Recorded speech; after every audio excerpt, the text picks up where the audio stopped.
구역장들 한번 손들어 보시겠어요? 구역장들 어디 앉아 계신지. 네, 파악됐습니다. 손 내리시고. 구역장을 이번에 처음 하시는 분, 구역장을 처음 하시는 분들, 처음 하시는 분도 계시고, 그렇죠. 자, 구역장이 되면 고민할 거리들이 생깁니다. 구역장이 이제 좋은 일이기도 하지만 구역장을 좀 해달라 이러면 좀 걱정이 되고 좀 고민해야 될 문제들이 있죠. 사람마다 물론 다를 겁니다. 구역장이 돼서 고민하게 되는 것들이 굉장히 다양할 수 있는데 대략 한 3가지 정도, 구역장이 되면 3가지 정도를 고민하게 됩니다. 첫째는 어떻게 사람을 모으느냐, 어떻게 사람들에게 연락을 해서 언제 어떻게 모이자. 물론 지금 우리는 한 달에 1번, 2번 정도는 구역 나눔 예배를 드리니까 오후 예배에 오면 그냥 자연스럽게 앉을 수 있습니다. 그런데 예를 들어 소그룹의 날 같은 경우는 미리 연락을 해서 언제 어디에서 만나자. 나는 사람들한테 연락 잘 못하는데 어떡하냐. 이래서 이게 걱정이 되시는 분들이 있습니다. 사람들을 어떻게 모아야 되느냐, 이것부터가 굉장히 걱정이 되시는 분들이 있죠. 여기에서 여러분이 기억하셔야 될 게,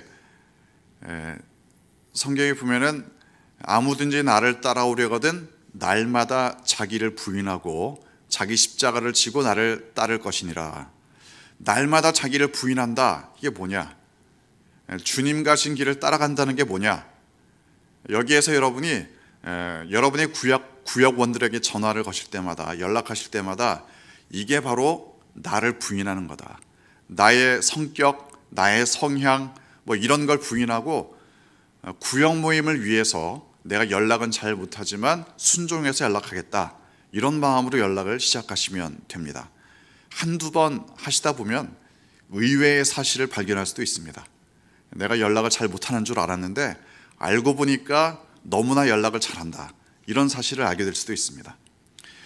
사람들을 어떻게 모으느냐, 물론 기술적인 부분도 필요하죠. 그런데 사람들을 모으기 전에 우선 돼야 될 것이 있습니다. 그건 사람들을 위해 한 사람 한 사람 품으며 날마다 기도하셔야 됩니다. 기도하신 다음에 그 다음에 이제 기술적인 부분은 전화로 아니면 문자로, 카톡으로 아니면 직접 만나서 연락을 하실 수 있을 겁니다. 또 한 가지 고민하시는 부분이 있을 겁니다. 구역장이 되기는 했는데 구역 모임 때 뭘 해야 될지를 모르겠다. 이것 때문에 염려되시는 분들이 있습니다. 물론 지금 우리가 구역 성경 공부 교재를 나눠드리니까 그 질문을 읽고 그걸 가지고 나누어 볼 수도 있을 겁니다. 또는 이런 생각이 드실 겁니다. 나는 말을 잘 못하는데, 구역장으로서 말을 잘 못하는데 구역 모임을 하면 정말 힘들겠다. 그런 분들은 아주 좋습니다. 구역장이 너무 말씀을 많이 하셔도 그 구역은 곤란해집니다. 나는 말을 잘 못한다. 그런 구역장이 있으면 이렇게 하시면 됩니다. 본인은 말씀하지 마시고 구역원들에게 이야기를 하도록 시키시면 됩니다. 솔직히 말씀하시는 거죠. 저는 말을 잘 못하니까 여러분들이 좀 말씀을 해달라. 그래서 아무개 집사님, 아무개 권사님 이렇게 시키시는 것만 하시면 되겠습니다. 모여서 구역으로 모여서 해야 될 일은 딱 2가지입니다. 서로의 삶을 우선 경청해야 됩니다. 저분이 어떻게 지내시는지, 저분의 삶이 어떠한 믿음의 문제들이 있는지, 저분의 삶을 위해서 내가 기도해 줘야 될 게 과연 뭔지, 이런 것들을 그분의 말과 행동을 통해서 쭉 경청하셔야 됩니다. 구역장만 그렇게 하는 게 아니라 구역원들 모두가 그래야 되겠죠. 그리고 또 한 가지 해야 될 거는 구역 모임에서는 서로를 위해서 기도하고 서로를 위해서 격려하는 것만 하시면 됩니다. 따라서 구역 모임에서 해야 될 것과 하지 말아야 될 게 분명하죠. 구역 모임에서는 서로를 위해서 위로하고 격려하는 말, 이건 동그라미 하셔야 될 거고, 구역 모임에서 소위 뒷담화라고 하나요? 뒷담화. 남의 흉보는 이야기 구역 모임에서는 X표입니다. 그런 말 나오면은 구역장으로서 끊으시면 됩니다. 우리 지금 구역 모임 하니까 남의 흉보는 건 뭐 나중에 합시다, 하지 맙시다, 이렇게 구역장으로서 그렇게 자르시면 됩니다. 구역장의 권위를 거기에 드리겠습니다. 남의 흉보거나 뭐 누가 뭐 어쨌다거나 뭐 이런 이야기를 하실 필요가 없습니다. 구역장으로서 구역 모임에서 해야 될 일들, 하지 말아야 될 것들, 이걸 잘 여러분이 숙지하고 있다가 잘 흘러가도록, 구역 모임에서 나와야 될 이야기들이 잘 흘러가도록 잘 조율해 주시고 조정해 주시는 역할이 바로 구역장의 역할입니다. 격려만 하시면 됩니다. 어떻게 서로를 위해서 기도할지 기도 제목만 나누시면 됩니다. 흉보는 일은 집에 가서도 많이 하시니까 굳이 구역 모임에서까지 하실 필요는 없습니다. 자, 구역장으로서 세 번째 신경 쓰이는 게 있습니다. 이건 굉장히 현실적이고 또 어떻게 보면은 구역 모임을 아주 윤택하게 만드는 부분인데, 구역 모임을 마친 이후에 어떻게 하느냐, 구역 모임 이후에는 어떻게 해야 되느냐, 이게 구역장들에게 고민이 될 겁니다. 이걸 고민하지 않는 구역장은 아직 구역 모임의 실전을 잘 경험하지 못하는 경우일 겁니다. 자, 구역 모임을 마쳤습니다. 기도까지 하고 마쳤습니다. 그 다음에 빠이빠이. 물론 그럴 수도 있는데 할 수 있으면 구역 모임의 모임 이후의 모임을 만드시는 게 좋습니다. 다시 말하자면은 차 한잔 마시러 간다든가 식사하러 간다든가 뭐 그게 아니면 어떤 형식으로든지 간에 구역 모임 이후의 모임을 만드시는 게 좋습니다. 물론 여기에서 고민이 될 수 있을 겁니다. 아유, 내가 좀 요새 돈이 좀 없는데 구역장으로서 너무 다 내면 내가 힘들지 않을까, 재정적인 부분 때문에 염려가 되시면 그것도 솔직하게 말씀하시면 좋습니다. 요새 젊은 사람들은 다 더치페이 한다고 하는데 우리 각자 냅시다, 뭐 이렇게 말씀하실 수도 있습니다. 솔직한 게 사실은 제일 좋습니다. 아무튼 구역 모임 이후의 모임을 어떻게 해야 되느냐, 역시 차 한 잔 같이 한다든가 식사 같이 한다든가, 그것도 안 되면 그냥 우리 교회 카페는 늘 비어 있으니까 카페에 가서 잠깐 더 얘기를 하자든가, 뭐 이런 식으로 여러 가지 구역 모임 이후의 모임을 만들 수 있습니다. 구역 모임 이후의 모임이 왜 중요하냐, 사람들은 모임에서 꼭 이야기를 안 하고 모임이 끝난 다음에 이야기하시는 분들이 있습니다.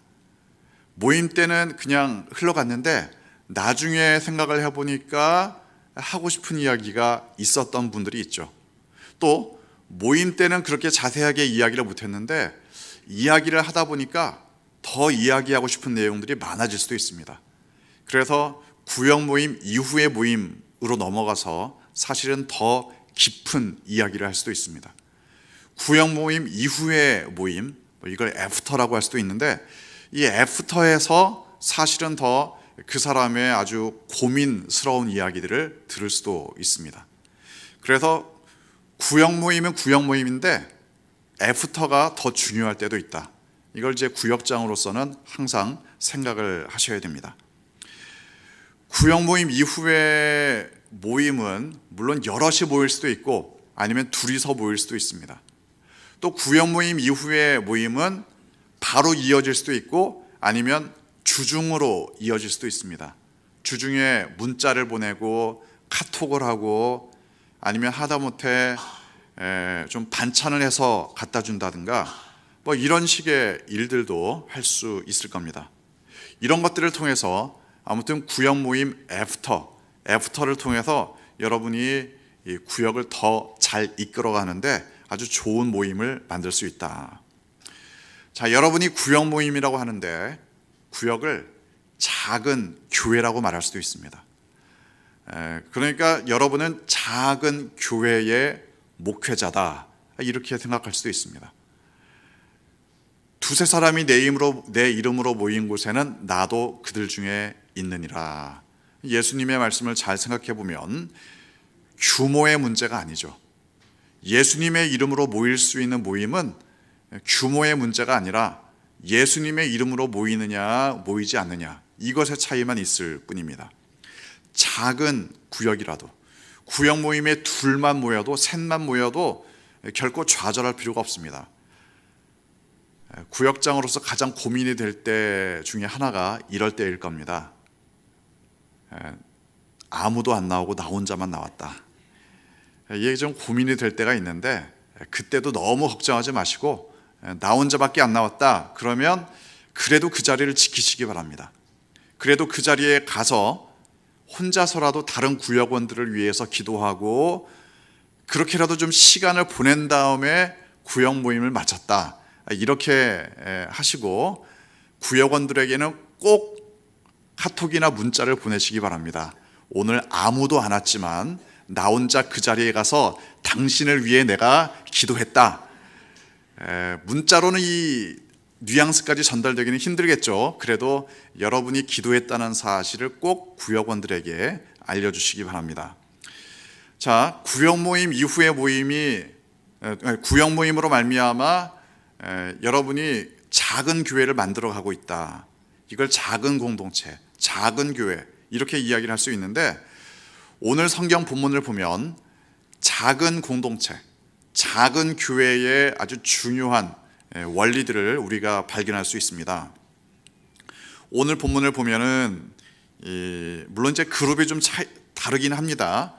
1절 보면 안디옥 교회 상황 중에 선지자들과 교사들이 있었다. 여기 모인 사람이 5명 정도입니다. 그러니까 이제 구성원들 자체가 일반적인 구역 모임하고는 좀 다릅니다. 그래도 여전히 이들의 모임 자체는 작은 공동체였습니다. 이들의 모임을 보면은 배경 자체가 굉장히 다양합니다. 바나바 같은 경우는 쉽게 말하면은 유대인은 유대인인데 이방 지역에서 태어난 유대인입니다. 디아스포라라고 부르죠. 이방 세계에도 좀 경험을 했고, 그런가 하면 유대인의 전통적인 가르침도 받았습니다.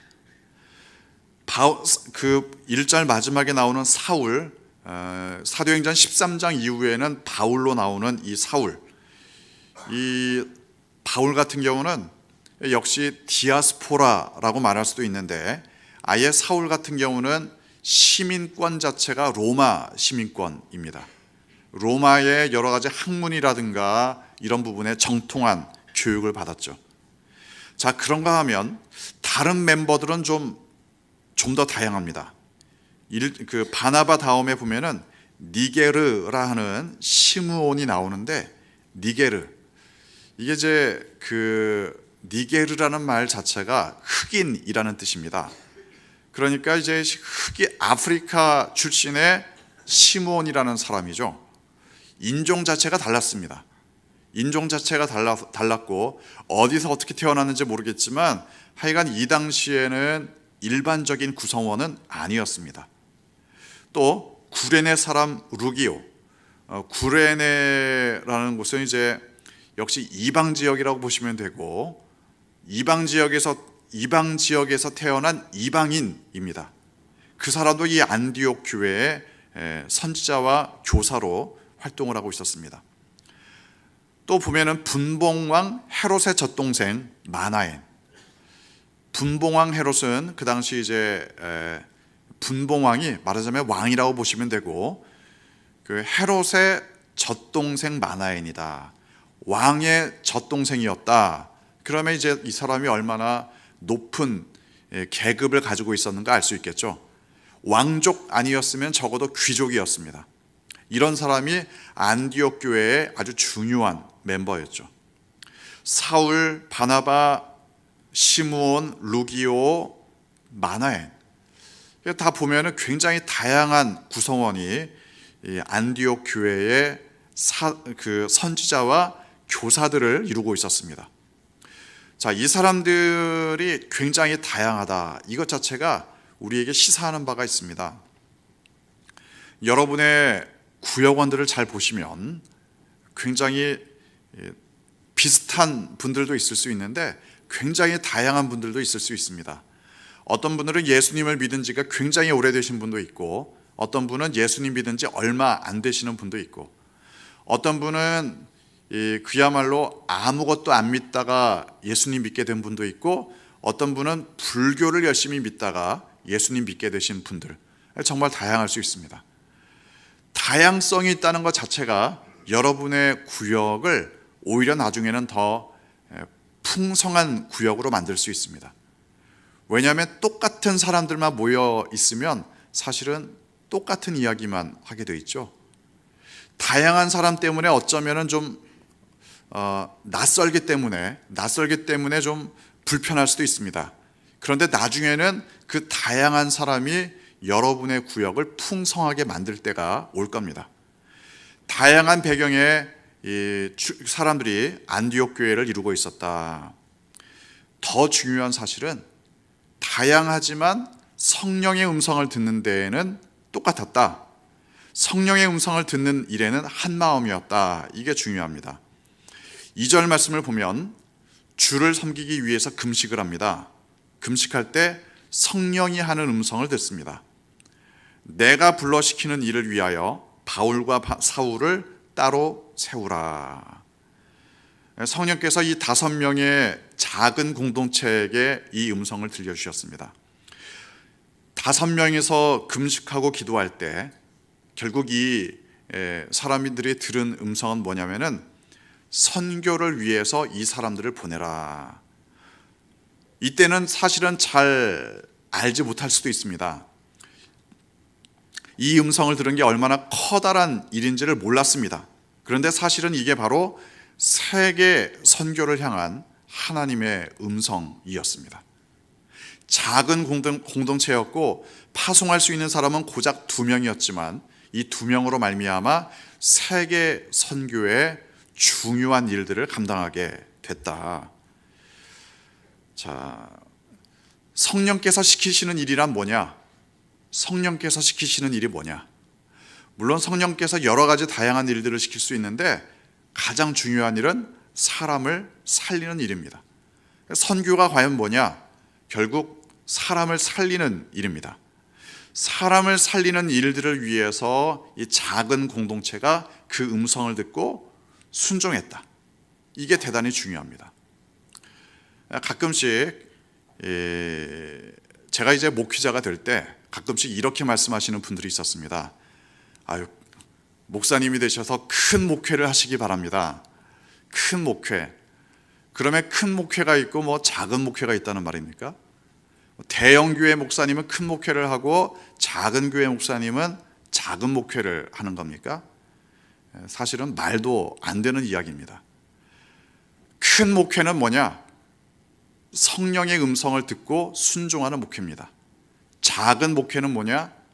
성령의 음성과 무관하게 목회의 형식만 따르는 목회입니다. 성령의 음성에 민감하면 5명이 기도하고 2명을 파송했어도 이건 세계를 향한 목회, 세계를 향한 순종이었습니다.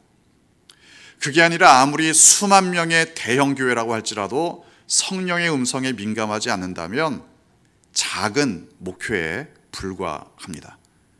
성령의 음성이 민감했기 때문에 이 5명짜리 공동체가 세계의 역사를 바꾸는 그 일을 감당하게 됩니다. 여러분의 구역원들 몇 명이 모이시든지 간에 그 작은 공동체가 성령의 음성을 듣게 된다. 이게 가장 중요합니다. 여러분의 그 구역이 사람을 살리는 일을 하게 된다. 이게 여러분의 구역이 감당하는 커다란 사명입니다. 여러분의 그 구역이 모여서 얼마나 엄청난 일을 계획하십니까?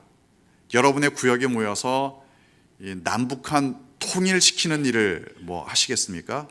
여러분의 구역에 모여서 전 세계를 평화롭게 만드는 일을 감당하시겠습니까?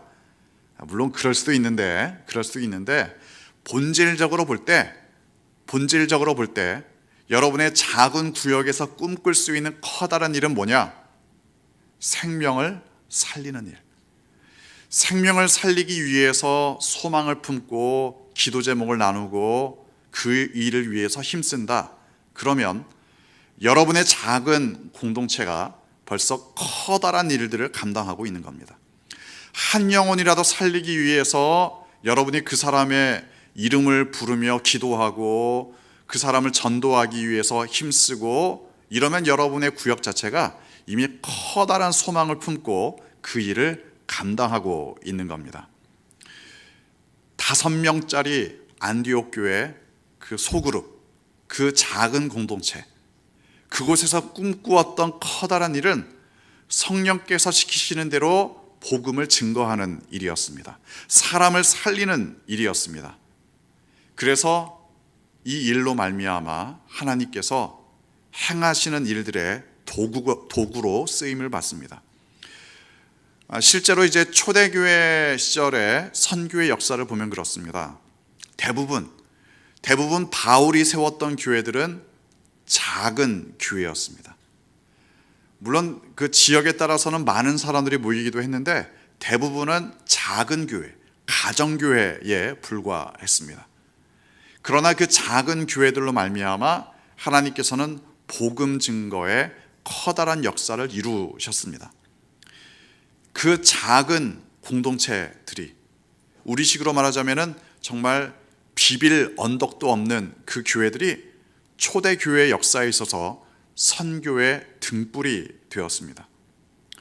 또 이 작은 공동체가 모임 이후의 모임을 너무나 아름답게 가졌습니다. 3절 보면 금식하며 기도하고 두 사람에게 안수하여 보내니라. 이 안디옥 교회가 바울과 바나바를 선교의 현장으로 보냅니다. 그리고 끝, 이게 아닙니다. 우리가 이후에 바울의 편지들을 보면 끊임없이 안디옥 교회와 이 바울 선교팀이 교류를 가졌던 걸 기억할 수 있습니다. 서로를 위해서 격려하고 때로는 여러 가지 어려움을 당할 때 물질적으로 서로를 후원하기도 하고 이런 식의 관계를 이어갑니다. 모임 이후의 모임, 서로를 위해서 기도하고 후원하고 격려하고 편지로 교회에 필요한 내용들을 알려주고 이런 작업들을 지속적으로 감당합니다.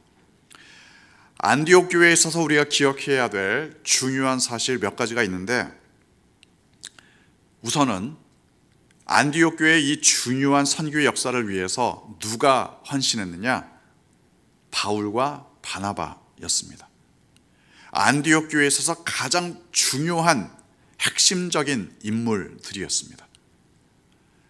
따라서 만약에 여러분의 구역 모임에서 어떤 중요한 일이 있을 때 구역장이 감당해야 될 중요한 게 뭐냐? 구역장이 헌신하셔야 됩니다. 구역장이 솔선수범하셔야 합니다. 여러분이 만약에 하실 수 있다면 하실 수 있는 범위 내에서는 물질적인 헌신도 하셔야 되고 시간의 헌신을 하셔야 되고 또 어떤 노력 봉사, 힘을 써야 되는 헌신의 봉사를 하셔야 할 수도 있습니다. 리더가 헌신하는 것이 어느 조직에서나 중요합니다. 그러나 작은 공동체에서 이 리더의 헌신은 너무나도 커다란 파급 효과를 가져옵니다. 성령의 음성을 듣는 사람이 헌신해야 되는 것은 너무나 당연합니다. 영혼을 귀히 여기는 사람이 영혼을 위해서 헌신하는 것이 너무나 당연합니다. 여러분이 구역장으로서 구역원들을 항상 기억하고 항상 기도하느냐? 그게 어쩌면 쉽지 않을지도 모릅니다. 또 구역원들은 잘 모를 수도 있습니다. 그러나 여러분의 구역원들을 위해서 마음을 쏟고 기도하고 중보하는 것, 이게 바로 구역장들의 헌신입니다. 그 헌신을 통해서 여러분의 이 구역장으로서의 그 역할은 더 이상 기능이 아닙니다. 기술이 아닙니다. 어떻게 하면 사람들을 더 많이 모으느냐, 그런 기술적인 문제가 아닙니다. 여러분의 헌신은 이제 구역원들을 살리는 일, 또 그 구역을 통해서 다른 죽어가는 영혼들을 살리는 일에 여러분이 쓰임받는 놀라운 역사가 일어납니다. 제가 담임 목사로서 우리 구역장들에게 항상 감사한 마음을 가지고 있습니다. 왜냐하면 구역장 여러분은 제가 하지 못하는 일을 하시기 때문에 그렇습니다. 물론 담임 목사로서 하는 일도 많이 있지만 담임 목사가 하지 못하는 일들도 있습니다. 제가 하지 못하는 일들을 구역장들께서 너무나 아름답게 감당해 주시기 때문에 제가 구역장들에게 참 감사합니다. 어쩌면 구역 모임은 사람들 간의 화학작용이 일어나는 곳입니다.